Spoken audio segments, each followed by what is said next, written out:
அதிமுக கட்சி ஐஎஸ்ஐ மாதிரி, ஐஎஸ்ஐ முத்திரைனா அதுக்கு ஒரு தனி மரியாதை உண்டு.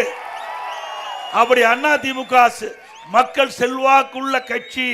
அதே நேரத்தில் திமுக ஓரணியில் தமிழ்நாடு என்று அவர் அவ்வளவு வயதிலையும் உங்களோட போய் கதவை தட்டி எங்க கட்சியில சேர்ந்துக்குங்க, எங்க கட்சியில சேர்ந்துக்குன்னு பிச்சை எடுக்கிறீங்க. நீங்க எங்க பத்தி விமர்சனம் செய்துக்கு என்ன அருகதை இருக்குது?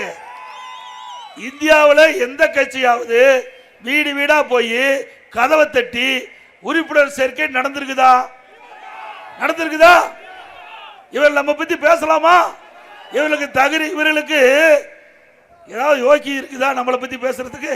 சொல்லுங்க பார்க்கலாம். அது மட்டும் இல்ல, திமுக வரலாறுலயே முத பிச்சை எடுப்பது இந்த ஆட்சியில் தான். உறுப்பினர் சேர்க்கைக்கு பிச்சை எடுக்கிறார் கட்சி திமுக கட்சி.